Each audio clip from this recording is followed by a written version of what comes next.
Setelah saya jadi kiai dan penelitian, saya itu berkali-kali didatangi dokter, tentara, juga polisi. Mereka sering bilang gini, Gus saya ini dokter negeri. Saya ke NTT, ke Papua, karena saya muslim, berkebutuhan Islam, maka dibikinkan musola, dibikinkan masjid. Kalau kiai tidak bisa, bikin sendiri urunan mau narik siapa. Mau narik tarikan di jalan yang mau nyumbang siapa. Tapi kalau kebutuhan negara, karena tugas negara, ya difasilitasi negara dan tidak dianggap misionaris karena negara.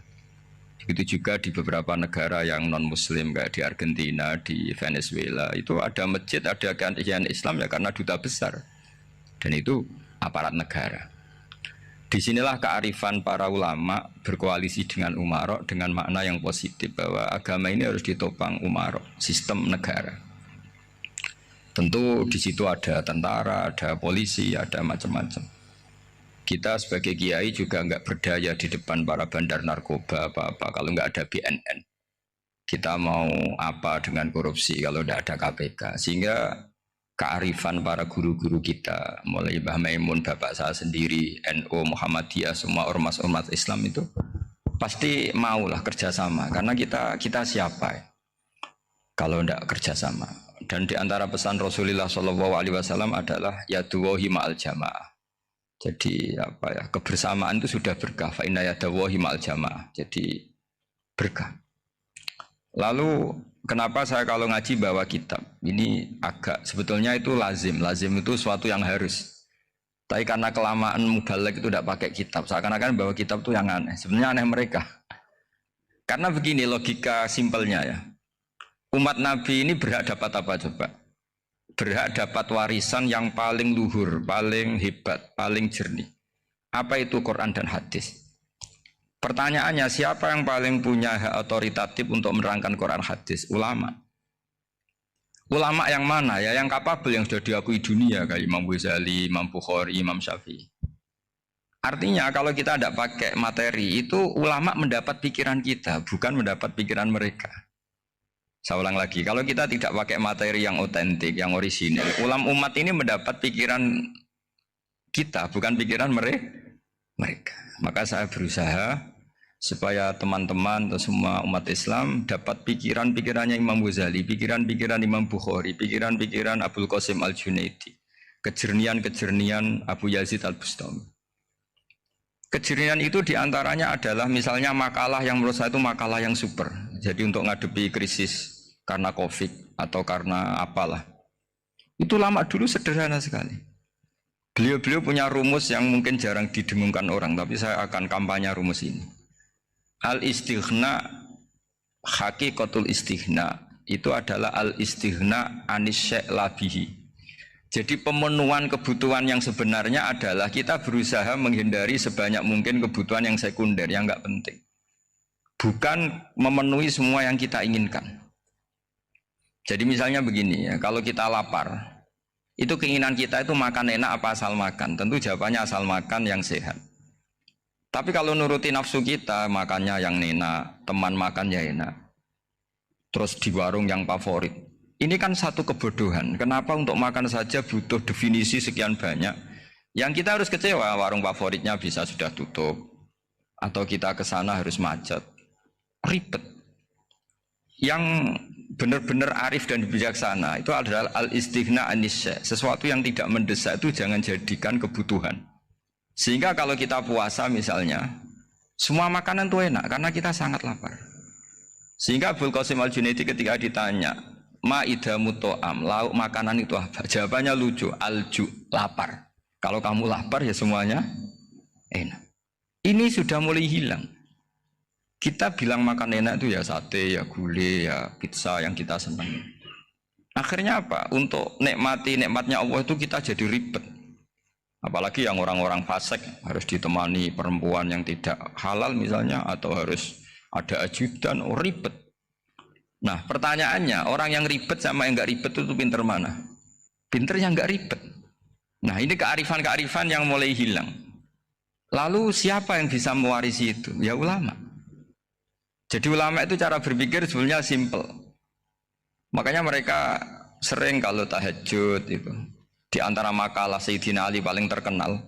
dan yang menjadikan beliau punya derajat yang luar biasa itu adalah kafani izzan an takuna li robban wa kafani fakhron an akuna laka abdan.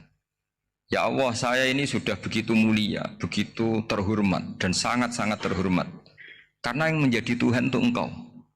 Jadi rumus pertama itu karena menjadi Tuhan itu Engkau. Hanya Tuhan yang abadi, Tuhan yang pertama, hanya Tuhan yang al-awwal. Coba ya Allah, kalau saya ini punya Tuhan Fir'aun, punya Tuhan mati jadi tontonan lagi, itu kerennya di mana coba? Andaikan kita punya Tuhan Fir'aun, atau punya Tuhan yang asal usulnya manusia, apapun hebatnya manusia itu, kita punya Tuhan manusia itu. Tuhan yang lapar, yang kalau nggak makan mungkin pingsan, mungkin bisa kena COVID, nanti Tuhannya diisolasi. Kayak apa? Makanya ketika Tuhan Allah menyindir ketuhanan selain Allah itu, Allah hanya menyindir dengan kalimat sederhana, kana yakulanit to'am, yang kamu tuhankan itu masih makan. Hanya kalau nggak makan ya lemes. Jadi lama-lama ada orang gini, alhamdulillah tadi Tuhan mampir ke saya, kelihatannya lapar, setelah tak kasih makan sehat lagi. Susah nggak punya Tuhan yang seperti itu. Beda dengan Tuhan kita. Tuhan yang nggak butuh makan, nggak butuh minum, al-qayyum, zat yang berdiri sendiri tanpa butuh yang lain. Al-awwal, sebelum ada langit bumi sudah ada Tuhan kita yaitu Allah. Bandingkan dengan Tuhan-Tuhan yang dipertuhan yang lain, yang adanya setelah bumi, misalnya Fir'aun dan sebagainya. Sehingga Sayyidina Ali pertama jadi kebanggaan apa? Kafani izzan antakuna li robban. Saya ini keren betul, karena punya Tuhan yaitu Engkau. Tuhan yang lahul asma'ul husna, Tuhan yang semuanya punya kebaikan, punya keabadian, punya keagungan. Terus wa kafani fakhron an akuna laka abdan, dan saya bangga sekali karena saya menjadi hambamu.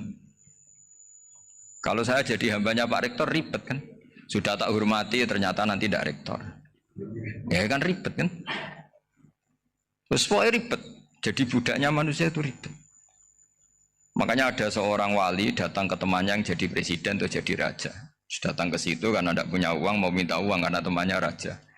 Setelah sampai sana ternyata temannya ini karena orang soleh pas berdoa, ya Allah saya minta ini, minta ini, minta ini. Terus si wali tadi pulang. Tanya, kenapa kamu pulang? Ternyata dia sama, masih minta-minta kayak saya. Jadi sederhana deh. Sama-sama minta kamu, minta zat yang kamu mintain katanya. Jadi dulu itu orang itu sebegitu dekat dengan Allah. Sehingga si raja ini terus ketemu wali tadi tanya, kenapa kamu menyepelekan saya padahal sekarang saya raja?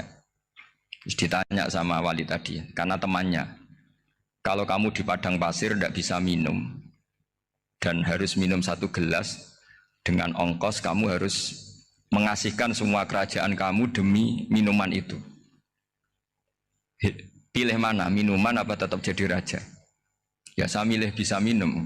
Saya tidak raja tetap hidup, tapi kalau nggak minum mati. Bagaimana Anda bangga dengan satu kerajaan sing la yusawi kak samain, yang tidak sama dengan segelas air. Jadi artinya terus mereka melihat jadi raja itu ya biasa, jadi presiden biasa, jadi rektor biasa. Karena mereka biasa berlogika, hakikatul izzah itu ya taqarrub ila Allah, yang benar-benar terhormat itu ya dekat dengan Allah. Begitu seterusnya mereka bikin paradok-paradok yang aneh, tapi itu menjadi pelajaran. Bapak saya Ki Nur Salim itu senang baca anekdot Nasiruddin Koja.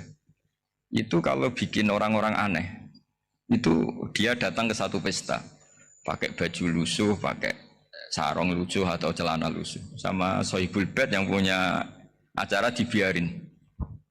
Setelah dibiarin dia pulang pakai jas, pakai dasi, pokoknya keren. Dihormatin, pakai alpat, pokoknya dihormatin, silahkan. Pas dia disuruh minum, minumannya itu disokkan saja ke sakunya. Jas, kamu harus minum yang banyak, karena kamu yang dihormati, bukan saya. Terus makanannya semuanya diletakkan di saku, ada yang apa, ayo kamu makan yang banyak. Alpatnya juga gitu, dikasih sate apa, ayo kamu makan yang banyak. Mereka tidak melihat saya, melihat kamu. Akhirnya orang satu pesta itu istighfar semua, berarti kita ini salah. Terus dia pidato, kenapa kamu ngomong gitu? Tadi saya datang, orangnya sama. Gara-gara beda pakaian, penghormatannya beda. Berarti yang berhak dapat makanan ini jasa ya, bukan saya. Betapa naifnya kita sebagai orang. Ternyata Kita masih hormat sesuatu yang seperti itu, yang atribut lah. Jadi orang-orang sufi itu orang yang bisa menertawakan dunia. Akhirnya ya pertama dia dianggap orang gila, masa jas dikasih makan, dikasih minum. Tapi secara fikih dia benar, haram dia makan. Karena pas dia datang dibiarin, setelah pakai jas dikasih makan. Berarti hakikat yang dapat rezeki siapa? Jasnya apa orangnya? Jasnya apa orangnya? Jasnya. Jadi itu orang-orang sufi, kearifan orang-orang dulu itu bisa ngelola hal-hal yang keseharian menjadi luar biasa. Ada seorang wali melihat istrinya makan satu piring, anaknya makan satu piring. Ditanya, kalian kenyang? Wah, kenyang sekali. Melihat anaknya minum kopi satu cingkir, senang. Kalian senang-senang sekali. Wah, kalau senang dengan hal-hal yang murah bisa, ngapain harus senang dengan hal-hal yang mewah? Bodoh sekali saya. Sehingga terus mereka bisa qanaah. Qanaah itu ya hidup itu simpel, sederhana. Jadi tentu saya tidak akan ngomong yang muluk-muluk, selain itu tidak bidang saya juga apa ya, kita ini butuh obat di kondisi seperti ini, butuh kesederhanaan, butuh apa ya, istighna tadi. Kita harus istighna billah an ghairillah. Jadi sudah cukup bahwa Allah ini segalanya. Sehingga di antara tugas suci Nabi Ibrahim dan semua nabi adalah wa ja'alaha kalimatam baqiyatan fi aqibih. Nabi Ibrahim itu nabi yang diberi gelar Allah. Dia adalah nabi yang menjadikan kalimat tauhid itu kalimat yang abadi. Fi aqibih, di anak turunnya, di semua generasinya, baik anak turun karena gen maupun karena pembinaan, karena pendidikan. Ini penting sekali saya utarakan karena apa? Satu kehidupan itu sebenarnya digerakkan oleh kata-kata. Oleh moto kalau oleh bahasa modern.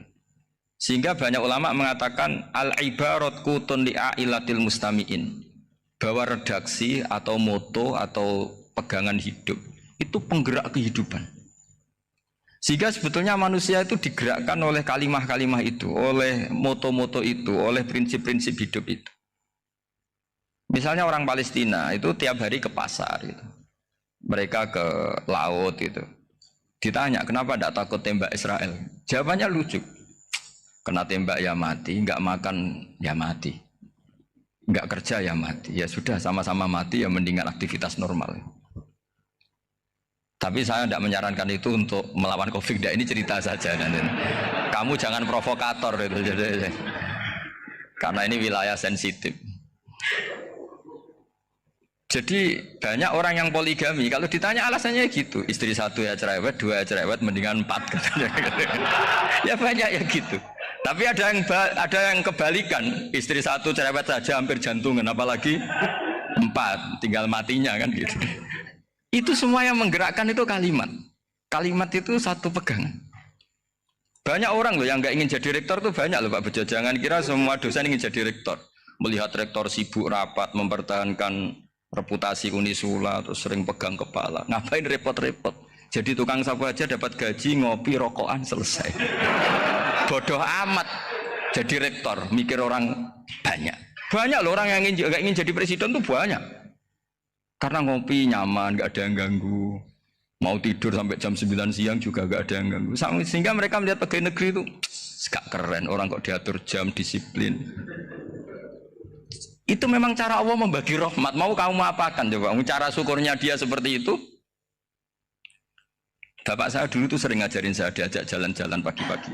Melihat orang ngopi, makan uduk itu bapak seneng. Kok enak jadi wong awam. Ngene esuk-esuk nyemak bocah kesel kabeh kono enak ngopi rokokan. Bapak kadang iri sama orang awam itu iri. Sudah gitu berharap masuk surga kan enak sudah gitu. Tahu-tahu mati, tidak tahu ke surga apa ke neraka ya tidak tahu. Jadi nah, orang dulu itu orang yang bisa mensederhanakan dunia. Sehingga ya sudah cara bahagia. Makanya saya alhamdulillah saya ini kerjasama sama UII sama beberapa kampus. Memang amdan itu sengaja. Kampus itu ya punya sistem yang nggak bisa mewakili sistem kiai. Kiai juga punya sistem yang nggak terwakili oleh kampus, juga sebaliknya saling melengkapi. Saya sering ketemu rektor UII, rektor kampus-kampus Islam. Mereka cerita, Gus pendidikan pondok harusnya dimodernkan gini-gini. Saya bilang, kalau pondok modern kayak kampus itu nanti saya ketemu Allah tidak bisa jawab. Kenapa Gus? Saya beri contoh gini. Kalau misalnya perempuan perawan lah atau apa saja, namanya perempuan. mau tanya tentang menstruasi atau haid. Kalau semuanya sistem kampus, dia harus kuliah dulu. Registrasi dulu, kuliah dulu, bayar dulu. Dan dapat jawabannya nunggu mata kuliah pas itu. Bandingkan kalau sistem pondok, saya tuh sering ke pasar sama anak saya dicegat sama ibu-ibu. Gus, anak saya ngalami gini-gini, keluar darah terus menerus, nggak 6 hari tapi 1 bulan penuh. Itu hukumnya apa Gus ya? Nanti saya mau sowan ke jenengan. Nggak ada usah sowan, di sini aja. Ya sudah, sebelum mengeluarkan darah yang rutin seperti itu biasanya haidnya berapa hari? 6 hari, ya sudah ikut yang 6 hari, yang lainnya istighadah. Ngoten tok Gus, ya udah ya. Begitu terus di masalah udhiyah. Ya coba kalau semuanya pakai sistem kampus, daftar dulu, bayar dulu. Jadi ini nggak ada jawabannya, nunggu mata kuliah itu baru dapat jawaban. Itu biasa nggak sholat bertahun-tahun karena belum ada jawaban tentang itu. Ya itu kalau misalnya orang mati, tahunya cara apa memulasara jenazah itu nunggu kuliah dulu, pas mata pelajaran itu dulu, baru menangani orang mati. Berarti orang mati itu tergeledak semua. Tapi kalau kiai kan enggak, kesini orang mati terbakar, kalau dimandiin malah badannya copot-copot, itu gimana hukumnya? Ini ada orang mati Gus Kendat, ini disolati apa enggak? Ada orang mati apa itu oplosan ya, itu disolati enggak? So sering ditanya gitu. Gak usah registrasi Pak Rektor, gak usah registrasi, gak usah daftar, gak usah seminar. Makanya kalau orang kampus wani kiai itu ya kualat tenan itu, karena ini yang on time ya. Tapi pondok seperti saya ya ikrar seikrar-ikrarnya, pentingnya kampus karena melatih efisiensi waktu, disiplin, tata kelola manajemen, sehingga kita ya hormat. Tapi tadi kita harus saling melengkapi, sehingga saya tunjukkan ke publik bahwa saya hormat sekali sama polisi, sama tentara. Coba kita bisa apa ngadepi bandar narkoba kalau tidak polisi? Bisa apa coba menjaga NKRI kalau enggak tentara? Begitu juga, ya sudahlah kita memang fa'inayadawahi ma'al jamaah, kita berkah itu kalau bersama-sama, tidak bisa kita sendiri. Nah lalu orang kayak saya itu ya beberapa kali sebetulnya saya itu ditawanin jadi dokter honoris causa apa. Kekhawatiran saya satu, takut pasti nggak punya uang. Itu dokter gak di duit kan gak pantas gitu. Jadi repot gitu, daripada beban lah sudah lah, nggak usah dokter. Jadi kalau nggak punya uang ya pantas, terus kalau ngebis ya pantas. Suatu saat kalau mati nggak ada yang hadir ya pantas, nggak dokter gitu. Kalau sudah dokter kok masuk neraka, dokter kok masuk neraka kayaknya apalagi rektor kampus Islam kok masuk neraka itu kan kok kayak nggak pas itu. Misalnya rektor lah ditanya mungkar nakir nggak bisa kan kayak gimana gitu.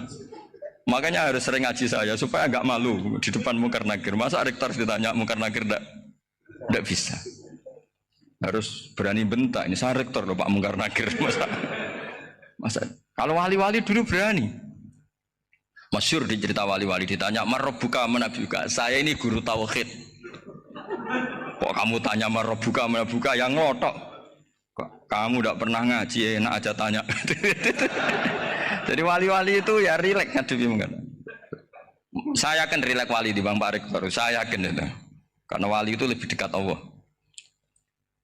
Sehingga orang dulu itu saya ulang lagi ya, ada satu kearifan namanya hidup itu apa? Hidup itu adalah cari sebanyak mungkin supaya hidup itu tidak tergantung pada banyak hal. Sehingga misalnya cara berpikir orang-orang modern itu sebenarnya banyak orang-orang ilmuwannya nggak ngagumi Amerika. Bukan karena angkuh ndak. Untuk mempertahankan kebesaran negara sebesar itu, kebutuhan listriknya besar, kebutuhan tentaranya besar, kebutuhan apa? Sementara negara kayak Venezuela atau Swiss kebutuhannya ada banyak. Pertanyaannya, yang tergantung dengan banyak hal sama yang tidak tergantung banyak hal, itu pinter mana? Kalau dibalik pertanyaannya gitu, negara-negara maju itu tidak keren kalau dibalik pertanyaannya. Orang yang untuk mempertahankan eksistensinya banyak, butuh banyak hal, dengan yang tidak butuh banyak hal, itu pinter mana? Orang yang bahagianya nunggu jadi dokter, nunggu jadi kiai besar, kiai viral, dengan orang yang bahagia cukup dengan ngopi, itu pinter mana? Tapi kalau dibalik pertanyaannya, orang yang tahunya nikmat hanya kopi dengan nikmat yang banyak, pinter mana? Makanya Mbah Mun itu kalau guyon itu lucu. Aku ikut saake, ambil wong desa sing mlebu swarga. Saya dulu eskal mlebu swarga kok disaakeni. Akhirnya beliau memberi penjelasan. Wong desa iku roe pakanan enak, iku mau kopi mbek uduk. Lah swarga iku mau nuruti sing dikarepno. Akhirnya wis mau mangan, wis ngopi, nguduk, ngopi, ora roh pakanan liyane ku ora roh. Nasi mandi ya ora roh, pizza ya ora roh apa-apa. Terus saya bilang, wah lah niku nak nganti selera tentang wanita cantik. Iku juga sederhana. Rontok pesek ya wis cantik, rontok ireng ya wis. Apa bidadarinya seperti itu karena saking enggak pengalamannya. Jadi surga itu kan nuruti apa yang diinginkan. Kira-kira keinginan orang kampung kalau di surga itu apa coba? Makanan apa coba? Ya, nggak senengnya ketemel gemblong itu. Artinya malaikat lebih suka nangani surganya orang-orang kampung timbang Pak Rektor. Ini sudah ribet ini. Makanan apa saja sudah harus dicoba. Ya. Terus kalau di mall tahu orang macam-macam, seleranya macam-macam pasti. Enak mana kalau sampai jadi malaikat pelayan surga? Suka ngelayani orang kampung apa yang orang kota? Orang kampung kan? Jadi ya itu guyon tapi itu menjadi pikiran kita bahwa orang yang banyak kebutuhan itu sebetulnya banyak kebodohannya karena menggantungkan kebahagiaannya dengan banyak hal. Makanya Imam Syafi'i ngendikan istighna itu apa? Al istighna anisya labi. Yang dikatakan kecukupan adalah berusaha sebanyak mungkin banyak hal tidak kamu butuhkan. Bukan memenuhi semua kebutuhan kamu karena nafsu kamu ini tidak ada batasnya gitu. Kalau kamu penuhin nggak akan selesai. Itu ada perempuan yang kurang cantik itu minta doa saya, Gus doain suami saya kaya. Terus tak guyonin, terus nggak minta. Kalau suami kamu kaya, yang pertama dirubah itu apa? Rumah supaya rumah saya bagus. Kedua apa? Mobil supaya mobil saya bagus. Nanti yang dievaluasi itu kamu. Mobil bagus, Alphard, rumah mewah, istrinya kamu. Pasti itu dievaluasi. Langsung enggak usah sudah gini aja kan. Jadi pertama yang dievaluasi itu kaya itu coba kalau suami kaya itu yang dievaluasi pertama rumah ya. Rumah ganti. Setelah itu apa? Mobil. Kira-kira berikutnya. Akhirnya sudah Gus enggak jadi. Nabi Ibrahim itu pernah minta umur panjang. Keren umur panjang. Sama Allah enggak dijawab. Datang orang tua gitu mertamu ke Nabi Ibrahim. Terus disuguhi dikasih kurma. Apa itu? Kok kurma apa? Anggur yang sudah matang sekali. Sudah dimakan. Setelah dimakan meler keluar lagi. Dimakan lagi meler lagi. Terus Nabi Ibrahim masuk lagi ke kamar. Ya Allah, doanya tak cancel. Nanti kalau saya tua kayak itu. Jadi Allah itu enggak jawab langsung tapi ngirimkan itu. Akhirnya ya Allah enggak jadi. Nanti takut itu. Saya pernah ngalami jadi kiai tadi ada ibu-ibu ya enggak pati cantik lah. Suaminya tuh miskin sekali. Minta doa saya supaya kaya. Bareng tak kasih pertimbangan itu udah enggak usah. Enggak jadi. Jadi itu kearifan. Tapi kearifan ini harus kita tanamkan. Saya nggak bisa membayangkan Indonesia yang besar ini. Andai kan tidak ada qanaah, nerimo ing pantum. Coba sekarang ada COVID. Andai kan Indonesia itu kayak Prancis. Saya beberapa kali punya tamu orang yang hidup lama di Prancis, bahkan dapat istri orang Prancis. Itu dulu nggak begitu mencintai Indonesia.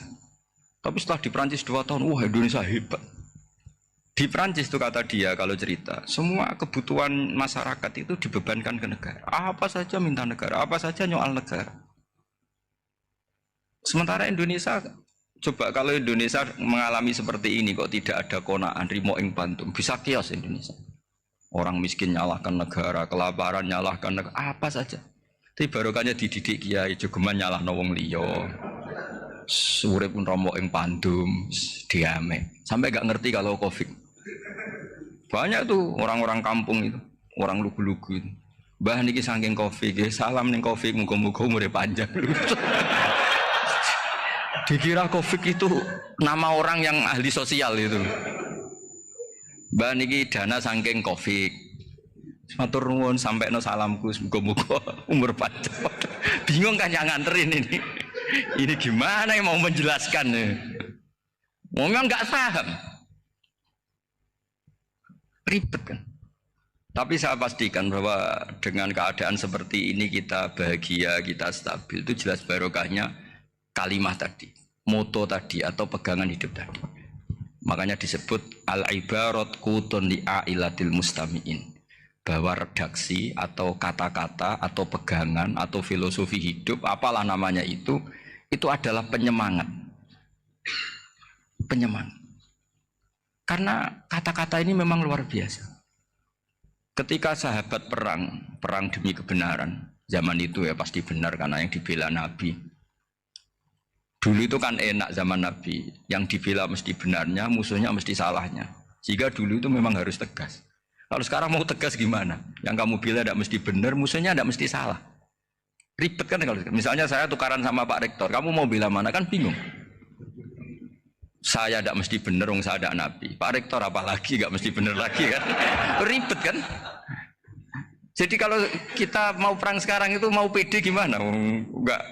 Makanya banyak ulama sekarang tuh mau tegas tuh nggak berani karena ya banyak hal yang abu-abu lah wilayahnya. Misalnya pilihan presiden atau pilihan bupati, pilihan menteri.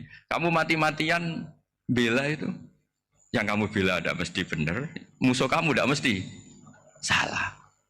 Misalnya pilihan bupati, wah ini kabupaten ini baik kalau bupatinya ini, yang satu bilang ini, terus tim suksesnya kamu tanya, kamu yakin? Ya tidak juga. Lah kenapa semangat? Kan saya botohnya, paling alasannya ya itu aja, bukan yang lain. Beda dengan zaman Nabi, nabinya mesti benar, Abu Jahalnya mesti salah. Kan enak, aturan mainnya jelas. Singkat cerita dalam perang itu banyak sahabat yang alami luka, ngalami apa gitu. Kemudian curhat ke Nabi, ya Nabi gara-gara derekkan jenengan, ngikuti jenengan saya harus ngalami seperti ini. Ngiranya orang itu diapresiasi sama Allah keluarnya. Ternyata sama Allah gak diapresiasi. Malah diturunkan ayat intakunu ta'lamuna fa innahum ya'lamuna kama ta'lamun wa tarjuna minallah ma'ala yarjun. Kalau kamu sakit karena perang, orang-orang kafir itu ya sakit. Itu saja berani padahal demi kekafiran. Wa tarjuna minallah ma'ala yarjun. Padahal kamu punya nilai lebih yaitu berharap kepada Allah yang mereka tidak punya. Saya jadi kiai itu ya kadang mangkel. Karena yang benci ya benci, yang seneng itu ngel-ngel loh kayak Pak Bejo. Jadi semuanya ribet. Lah iya, yang benci ya ganggu, yang seneng ya ganggu, tambah nemen. Seribet. Tapi kalau sudah ingat bandar narkoba, mereka berhadapan dengan polisi, kadang ditembak karena kesalahannya terlalu fatal. Antar persaingan mereka juga bisa tembak-tembakan karena merebut pasar narkoba. Itu saja mereka berani. Kok kita yang jadi kiai kadang dicium tangannya, dihormati gak berani, hanya takut apa ya, musibah-musibah kecil lah, atau problem-problem kecil. Lah iya, kalau kita bandingannya gitu. Kalau kamu mau tahajud kedinginan, itu masih nanti dihisap Allah itu gitu. Maling ayam itu keluar malam-malam, hanya dapat ayam. Itu gak takut dingin. Ya gak takut digebuki masa. Kamu mau tahajud saja takut dingin. Makanya nanti hisapnya orang soleh itu nanti dijajarkan orang dolim. Terus diperbandingkan. Wah itu habis kamu kalau itu. Jadi misalnya Unisola mau rapat, tapi ini malam, kalau malam dingin nanti sama masuk angin. Wah anak-anak pang di perapatan aja berani kamu. Kalau sudah perbandingannya gitu tuh ribet kita nanti. Makanya itu kalimat itu moto atau filosofi hidup. Sehingga diulang lagi nasihat itu. Iyam saskum korhun fakodu masal koma korhum mislu. Kalau kamu kena luka, orang-orang yang nggak benar juga akan kena luka. Itu aja berani demi ketidakbenaran. Masa kamu demi kebenaran nggak berani? Akhirnya orang itu, ya itu kalimat, itu heroik. Makanya kita ini penting ya. Makanya tadi himne Unisula dimulai kalimat thayyibah. Karena kalimat ini yang menjaga kita kalimat ini. Misalnya tentang Tuhan. Kenapa orang Islam imannya kokoh seperti ini, termasuk yang sudah hidup di Amerika, di Australia, di mana-mana. Itu ya barokahnya ajaran atau barokahnya kalimah. Saya sebut kalimah saya pakai bahasa santri. Karena la ilaha illallah itu dalam tradisi santri disebut kalimatu haqqin alaiha nahya wa alaiha namut wa alaiha nub'ats. Ada yang riwayat wa biha nub'ats insyaallah taala minal aminin. Kenapa mereka di mana-mana meskipun sekolah di Amerika, di Australia, bahkan di Uni Soviet tetap mukmin? Itu barokahnya ajaran yang benar. Allah itu siapa? Tuhan. Tuhan itu sifat dasarnya apa? Awal. Dia harus wujud awal sebelum makhluk yang lain.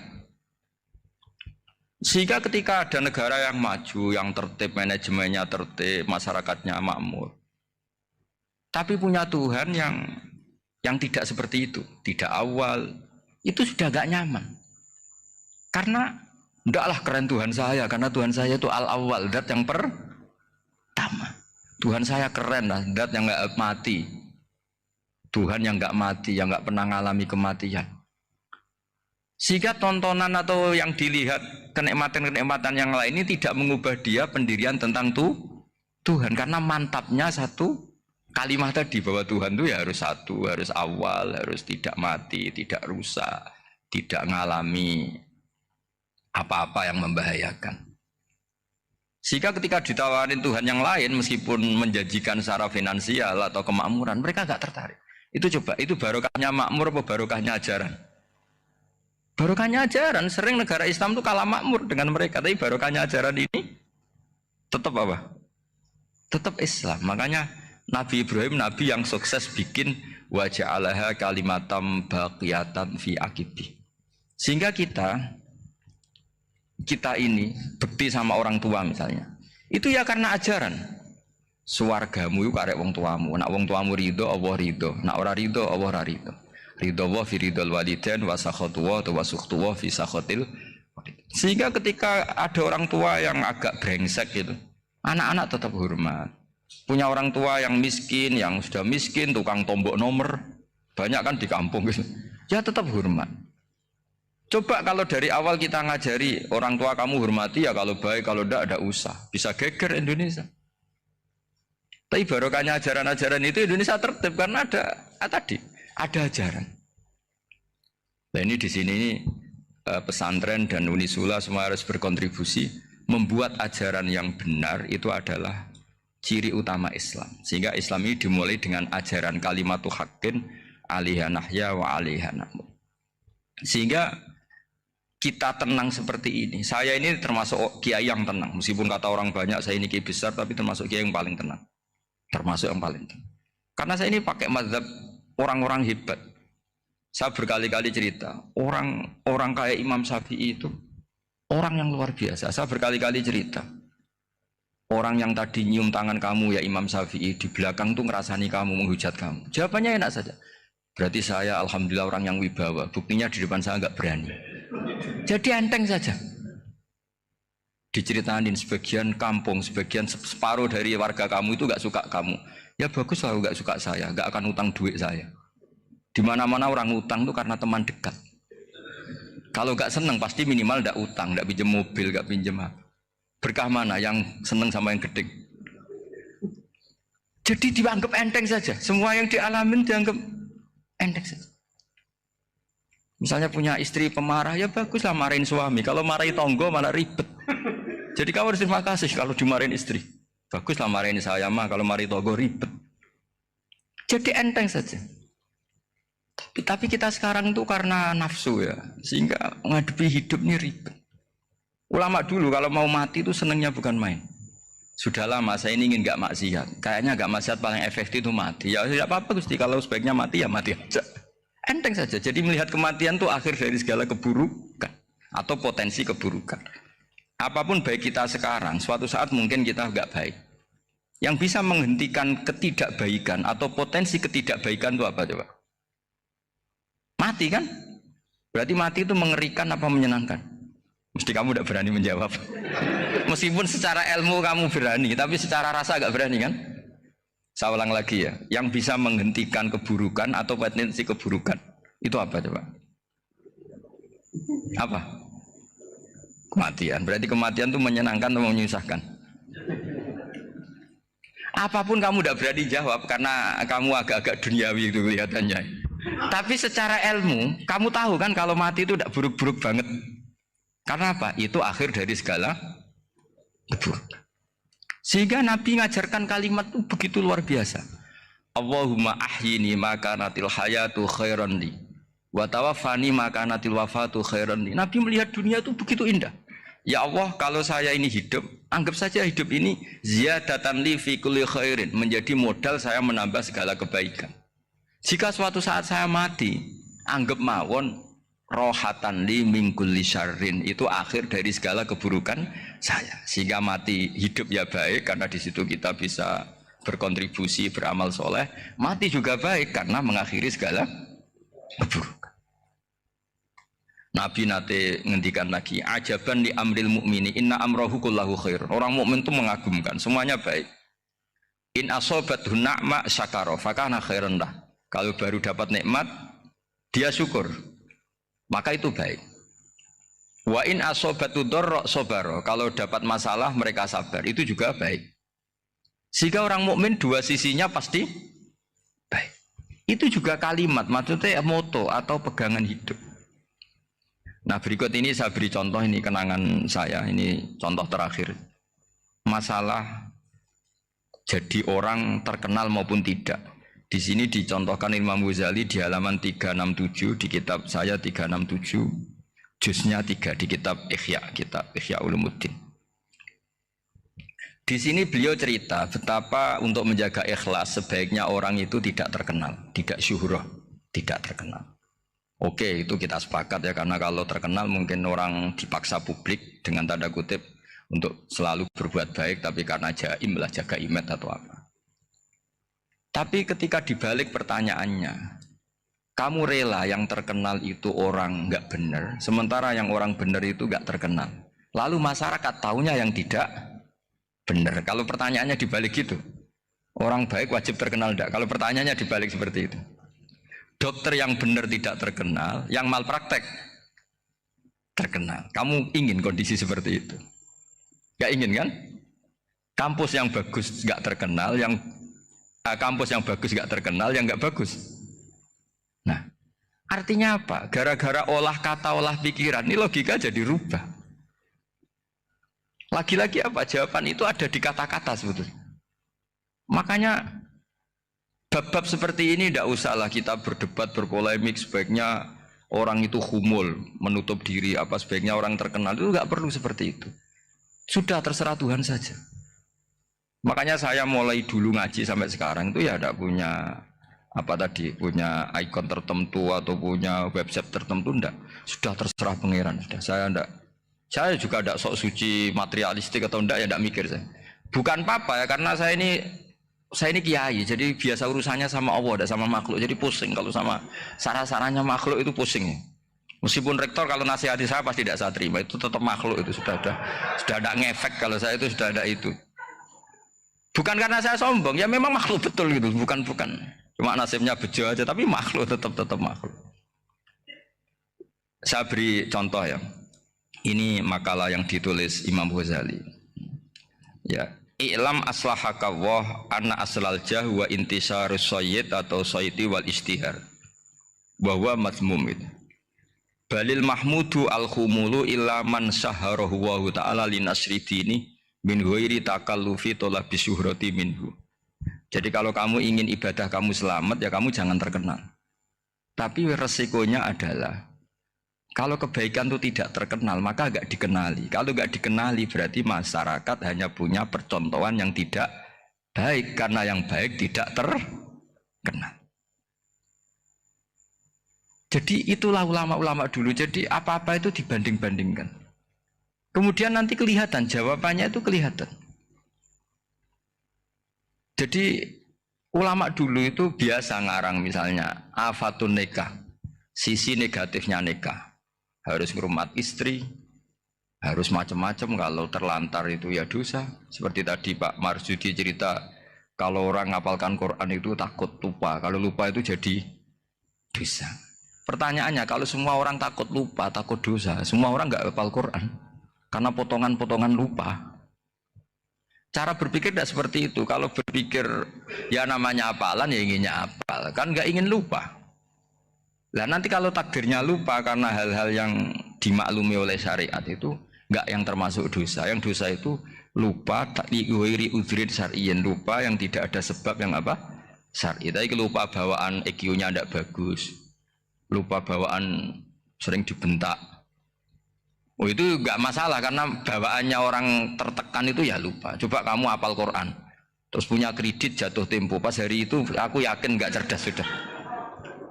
Itu bawaannya orang tertekan tuh pasti Pasti lupa.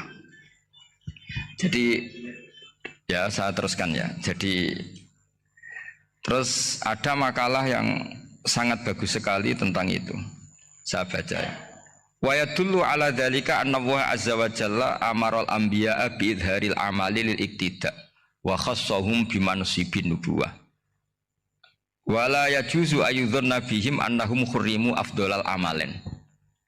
Jadi orang yang terlalu mendewa-dewakan khumul itu menutup diri. Oke, itu baik karena dengan khumul, dengan menutup diri Anda tidak riya, Anda tidak pamer.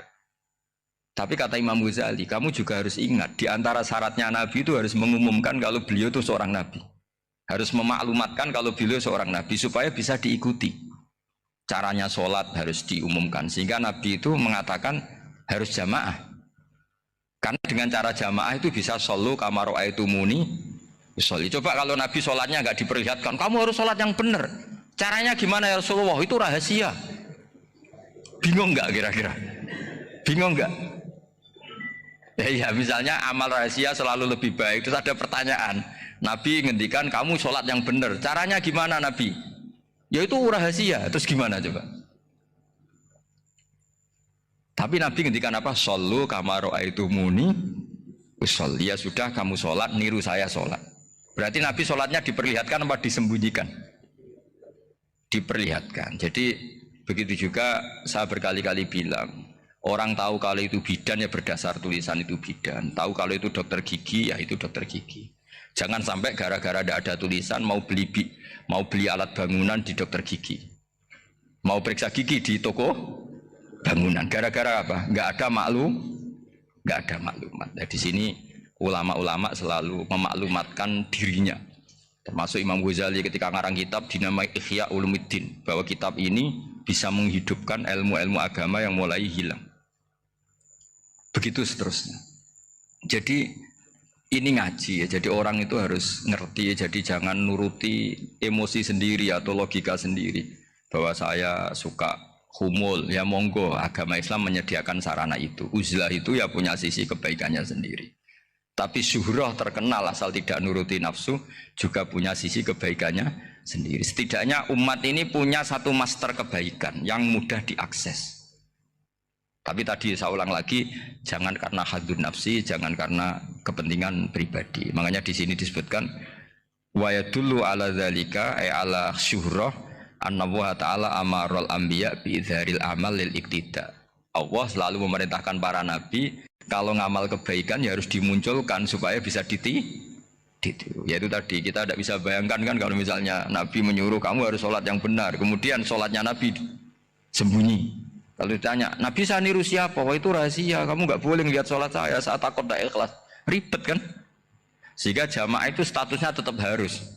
Nah bedanya harus ini ulama berpendapat harus yang apa? Fardu kifayah. Tapi fardu itu maknanya harus. Tapi bukan berarti kalau nggak jamaah sholatnya nggak sah, nggak. Tapi statusnya jamaah tetap apa? Harus.